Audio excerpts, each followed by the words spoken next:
Hello!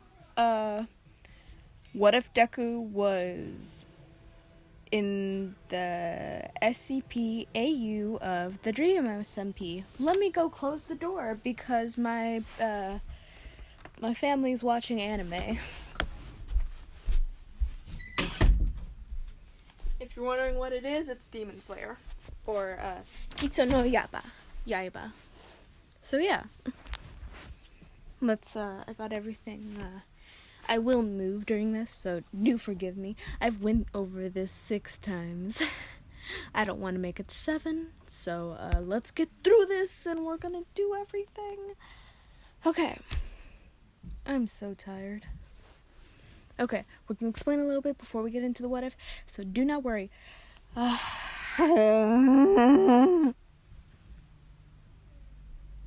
Okay, Izuku is no one in the SMP. He is his own character, and there is one half of the SMP that are SCPs, and another half of the SCPs that is researchers or security. You can decide, but I'm deciding which are anomalies and actual people or non-abilities. But you can decide if you can be like in the Last Hope program, which is basically anomalies fighting other anomalies and capturing them and bringing them into the SCP Foundation, which I've only claimed 2, which is Technoblade, who's an officer in the Last Hope group, and Carl, who's a researcher. So yeah, they're both anomalies though.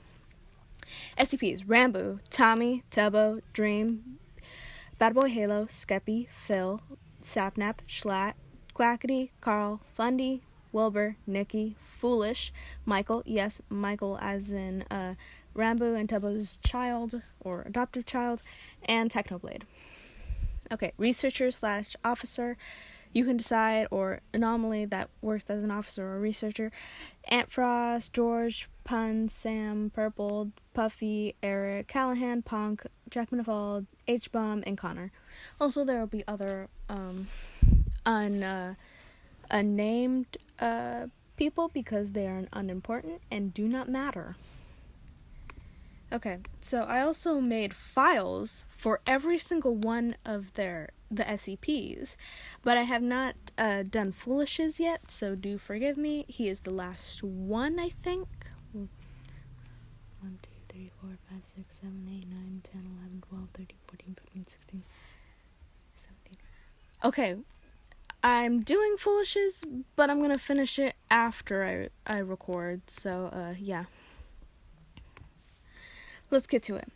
Izuku's POV. If you want to see a video of how I read all of them in one sitting, you can comment down below, and I'll probably do a video on it. Okay, let's get into it. Izuku's POV. Okay, let's do this. My name is Izuku Midori, and I just died. Well, I think, because I woke up in a different world other than my own. You must be wondering, how did I essentially, quote-unquote, die? Well, I was in middle school. I was in my last day of middle school year, the last year. And my bully, Bakugo, was bullying me and beating me up. Go figures. But he took it too far when he used his quirk on my face, near my cheek, and near my neck, and near my ear. All I heard was ringing after the first explosion, and yelling. I tasted blood in my mouth. It felt like it was coming from my cheek or my neck. It stung like hell. But I opened my eyes and it was blurry, but not to the point where I couldn't see. All I saw was Bakugo's goons running away and Bakugo panicking. I then blacked out. I woke up in an unfamiliar bed and someone came up the stairs. I don't think that's my mom. Her voice said, "Oh, Izuku, honey. You're awake. Put on your hearing aids and come downstairs. It's the first day of high school." She left the room, and I looked to my left to see hearing aids and grabbed them and put them on. It felt right. And get ready with the clothes they were in the closet and walked downstairs. After a couple days and weeks staying in this world, I discovered I wasn't in the same world I knew. It was different. It was a different world where the quirks I grew up to know were non-existent, and everyone who had an odd talent or that wasn't really useful or was useful was enough to get people's attention. I was very smart, which dubbed me as a nerd, but I was toned and had an explosion scar on my cheek and neck. That was also went over my eye, which didn't blind me but made it a bit blurry, but that's fine. I was slightly deaf and had hearing aids to help me out. It's not like I couldn't hear anything. I probably couldn't hear a pencil drop if there was 10 people talking amongst themselves.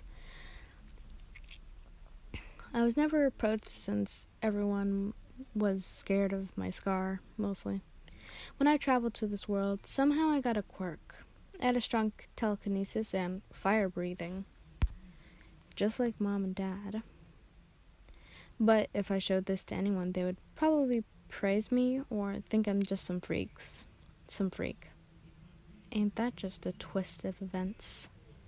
Present time, 5 months into school. It's been 5 months and it's been kind of boring in this world, since it's kind of peaceful. It changed a bit when I got here. I still have green hair, but it fades into black. And the bottom of my hair is 2 or 4 times longer than I had it before, and it's wavier and straighter. But you can still tell it's me. The scar on my face, on my cheek and neck, is shaped like an explosion, and part of it goes above my eye, which doesn't affect my sight, only a little bit. After a few days, an incident happened with my dad. We became close before his death. Because I never had a dad, I was devastated.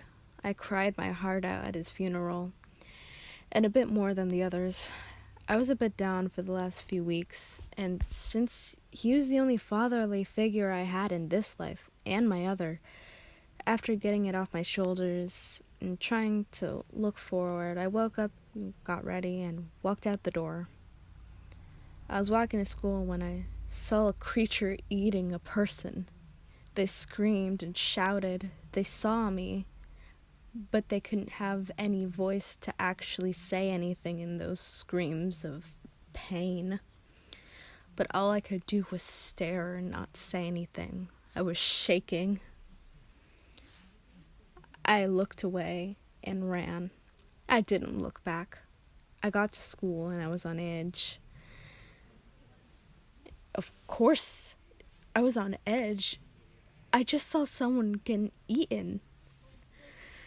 I pulled myself together. It was okay. Just a bit on edge. I was very well liked amongst the teachers, and I was given work that was early, and I had a lot of time to myself.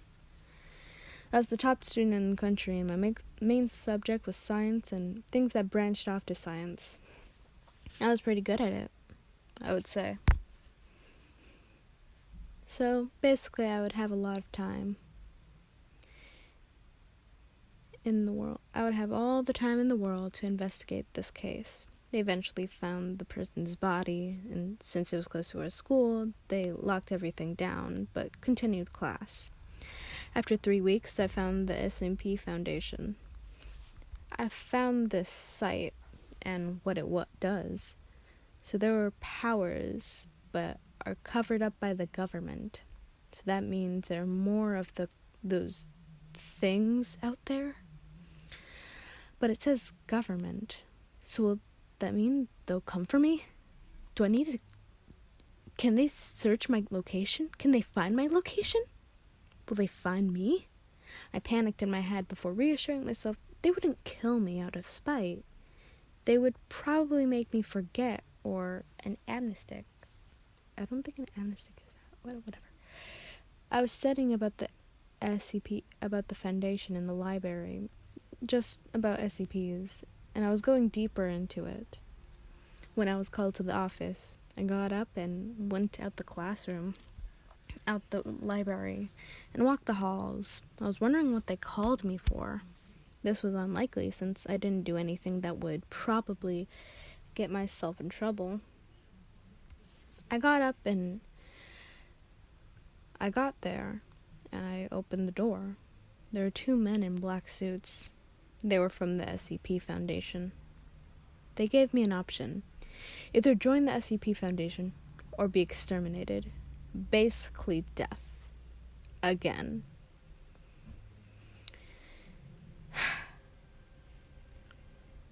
When my principal heard the death option, he looked at me with a worried look. I took a breath and looked at the suited man and said, "I'll work for you." I was then brought to the SCP Foundation, but before I got time to tell my mother or adoptive mother. I'll never really look at her as my real mother.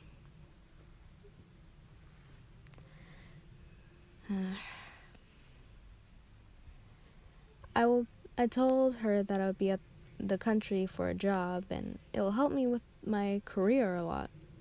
She reluctantly agreed and said I had to keep in touch with her sometimes.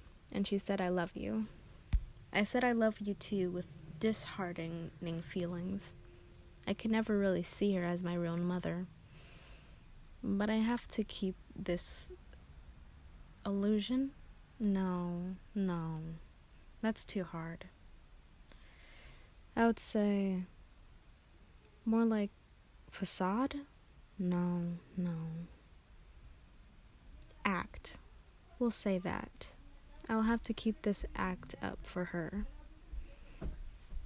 I agreed and went to the SCP Foundation, but I had to sign papers to secure my place at the Foundation first. I was then given Level 2 personnel and junior researcher. Since I was young, of course, I wasn't at the top, but I wasn't at the very bottom, and I didn't mind. I was given one of the more docile SCPs to work with.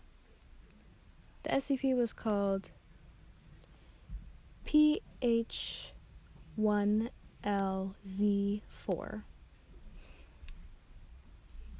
Okay, let's get into the info of basically SCP-PH1LZ4, aka Philza, is a large man that seems to be 34 years old, man of British descent, and about 2 times the size of a 6/7 foot man with blonde hair and blue eyes. He was found in the UK. His abilities are: he has knowledge of anything within a few miles of his body. He has a large wings on his back, though he never been seen to use them. He has a murder of crows that are almost everywhere on the site.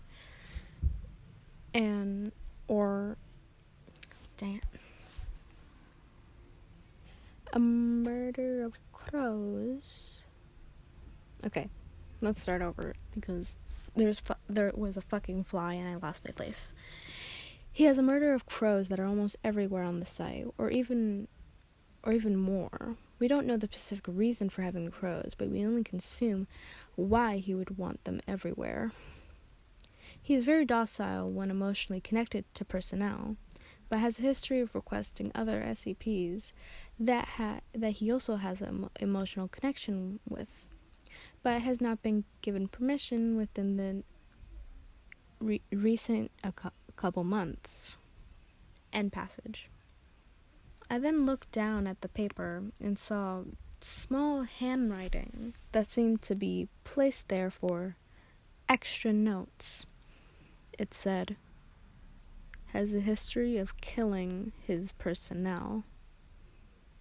I thought to myself, great, I might get killed. I walked in to see a tall man looking down at me. I say, "How are you today?" He then crouched down to my eye level and said, "I'd been alright in my cage of mine. How are you?" I then said, "It hasn't been easy, but not bad." The SCP seemed... Okay. The SCP seemed interested and said, "Could you elaborate?"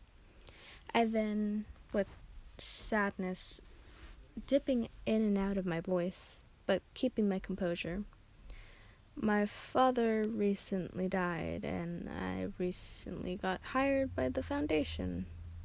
He said, "Father gone?" I nodded and looked away a bit. Then the man said something that would shock me. "I shall take care of you then." I was kind of happy about it and looked forward to visiting Philza. Ever since then, Philza started to fuss about me like a worrying mother. From that, I was told he hadn't acted like this for anyone else other than maybe a few SCPs that were seemed to be younger than himself. For anyone, there were no set percent, so either continue visiting him or take me away and give him a new personnel, but until the higher-ups ordered, I kept visiting Philza. Over the days that I've been visiting Philza, he has been more touchy and feely. He would hug me for long periods of time and would use slang I would use, which got a few laughs and others and myself, so I explained to him how to use it so I can break the other researchers without actually getting in trouble. When I was going to visit Philza one afternoon, I was stopped by a tall man that seemed to have shorter hair than my own, but pink. He had gold jewelry around him. He had red ruby-looking eyes and 2 tusks out of his mouth. Dang it, I didn't have anything prepared. Okay, jewelry around him. He has ruby red eyes, 2 tusks out of his mouth, and pointed ears. I then looked up at the badge and he seemed to be part of the Last Hope, which was a group of anomalies who helped the Foundation, which getting other anomalies and helping around the Foundation, but seemed to also be a researcher there on the site. He says, you are visiting Philza, correct?" I said, "Yes." He then pulls out a letter and says, "I would like you to give this to him." I grabbed it and said, "Sure, could I get your name?" The man said, "My name is Technoblade." I then nodded and he walked away. I then walked in the direction of Phil's containment and thought to myself, what an odd name, but seemed to be given and probably changed. It was probably given to him, or probably changed it. No, it was probably a code name. I got to his containment and I say, "What's up, Phil?"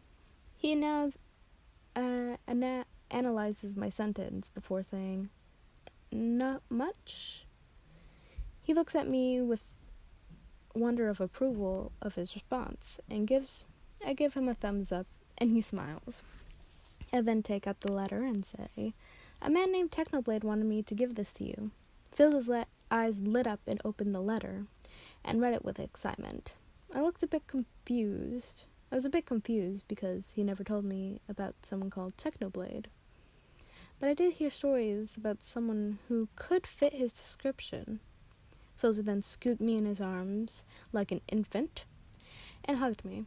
I hugged back and he said, "Thank you." I was a bit confused, but just went with it. I was then assigned a different SCP, which is also docile and was of British descent, like Philza.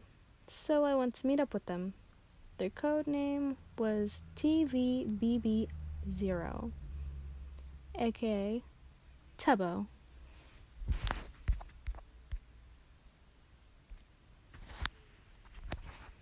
We will be ending it here. This is the sort of cliffhanger, and this is the sort of end of the video, because I'm going to be talking a little bit. I haven't started chapter 2, so it's probably not going to be out till next week, or this week if I'm feeling like it. So go in the comments, ask if you want to have a video that is just me reading about the SCP, so you can get a full grasp on their abilities before they actually come on into the story. Just comment down, and I'll probably make a YouTube video to do it. And like, subscribe if you're new, and comment. Just comment in the description. Comment section. Honestly, I don't mind your comments. I love your comments. Just please. I'm very lonely. Well, this is goodbye. Have a good day, afternoon, night, morning, whatever the hell it is over where you are. Just have a great day. Actually, have a great anything. Just everything. Just have a great time.